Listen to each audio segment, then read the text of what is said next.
Hi, my name is Kim, and I belong to the Davidson Avenue Community Garden in the Bronx. Hi, my name is Marissa, and I'm here with Earth Matter. That's what we're filming today. It's part of the Compost Learning Center on Governor's Island. Hi, I'm Natalia, and I'm a community composter at Kew Gardens in Flatbush, Brooklyn. Today we're going to talk to you about scaling up your community compost operation. This is something a lot of community composters have been facing because of the COVID-19 pandemic. First of all, scaling up can mean different things depending on your community garden setup and purpose. If you are focused mainly on in-garden composting, scaling up will be about maximizing your recycling of garden and garden-only materials. How do you make use of everything you have on hand in the garden and keep that loop going? If you're doing or want to do food scrap drop-off for your community, scaling up will be about finding ways to manage the volume of materials coming in, usually food scraps, and finding everything you need for this increase in processing. In either case, your ticket to processing greater amounts of inputs more quickly will be thermophilic or hot composting. Just to clarify, thermophilic or hot composting means creating and managing the conditions for decomposition so your pile goes through a cycle from starting out where it's cool, 68 degrees up until 113 degrees to hot, over 113 degrees up to 160 degrees Fahrenheit.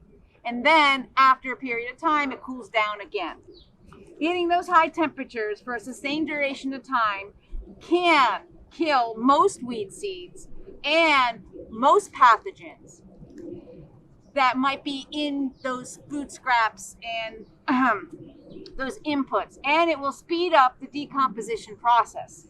With thermophilic composting, you can have finished compost in about 9 months to a year. So let's say you're part of a community garden and really all you're doing is yard waste, and you only have a rudimentary composting system such as the Earth Machine. The Earth Machine is deceivingly complex. Thermophilic composting means that you're going to have temperatures that are over 113 degrees. In this Earth Machine, it's less likely that you'll be able to do that. In this Earth Machine, you can only take a very small volume, and you have to make sure you don't blend all your materials up. One way to get over that is to have 3 machines where all of your bin number 1 material, your fresh material, go in here, and then your other garden material that's more broken down goes in here, and then you have a 3rd machine which could be on the material that you want to use for your garden. Or maybe you have a tumbler and it's 2/3 full. This tumbler is designed to be no more than 2/3 full. If you put too much in it, it just gets too heavy to manually tumble. And if you can't tumble on a regular basis or need another person who may not be available, the materials just don't get mixed properly and don't break down. So this bin is designed to add to it slowly, like the Earth Machine.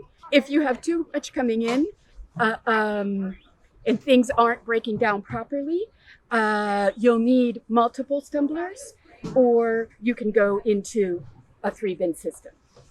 You may have a 3-bin system and it's full. A 3-bin system gives you extra space for your compost at different stages. Now, when you have more inputs than what the 3-bin system could host, then you have an overflow situation. What do you do for that?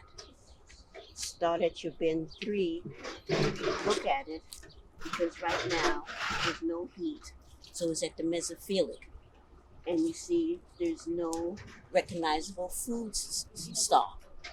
So your curing bin can be just hardware, fabric, cloth, and you don't need anything under the bottom or on the top, because this will not attract rodents. Once you move that out, you create a trickle-down system. You could put this to bin 2 into bin 3.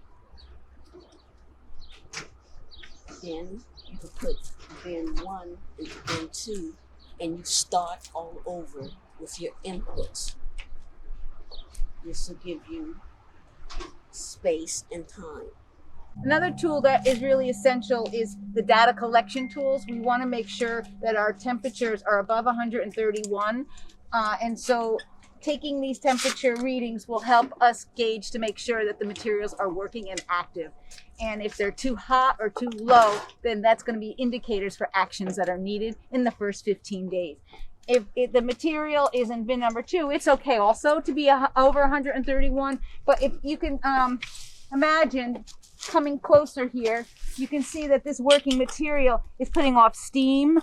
And so we know this, because of this, that stuff inside of here is in the first stage of decomposition. A lot of bacterial action is happening.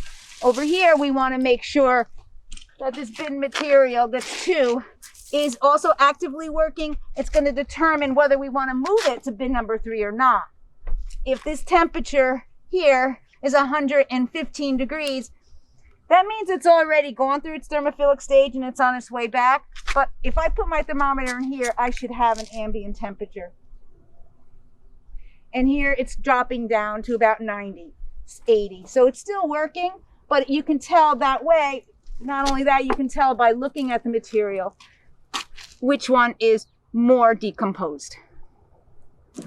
If you're maximizing everything in your garden, you need to expand your notion of greens. You can use weeds, not just crop trimmings. The thing with weeds is that you do have seed heads. Sometimes you can cut them off, sometimes you can't. The high thermophilic temperatures will kill some of them, but it's not for sure. Maybe you don't mind, maybe you do. So it's either into the bin or into landfill. Then food scraps.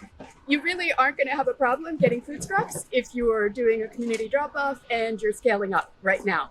But it is a good opportunity to educate people more about the food scraps to bring and how to bring them, how to chop at home, how to take contaminants out. You always will find some contaminants. You want to take them out.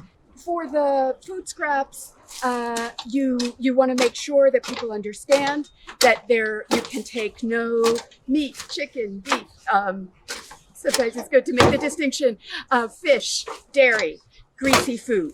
And that's not because it doesn't get processed and thermophilic, but because it attracts rodents. And you're not sure in your system that it will get rid of the high temperatures, will be consistent enough to get rid of all the pathogens in your final product.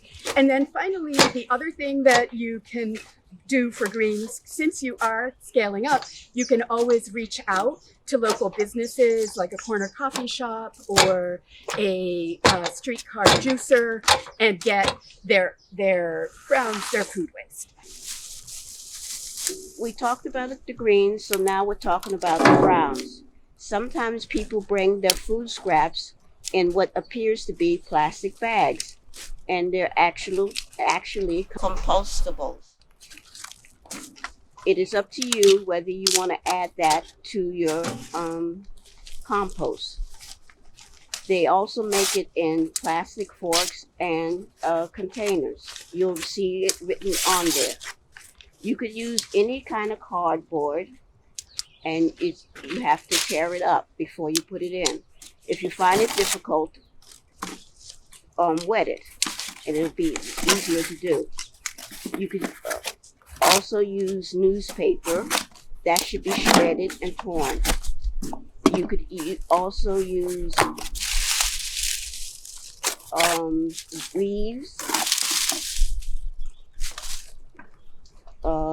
twigs, sticks, sawdust, and wood chips. What we're trying to do is you have a complete mixture of different browns. We have everything we need. We have our greens, we have our brown. And now what we really need to do is make sure that there's space in the garden to scale up.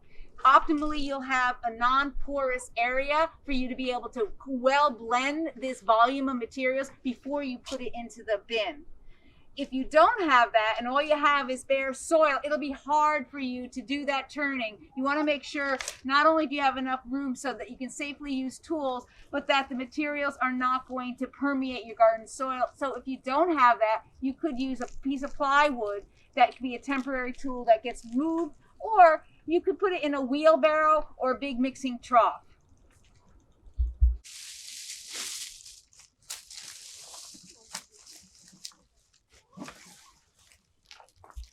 To get everything done in time, you need your team.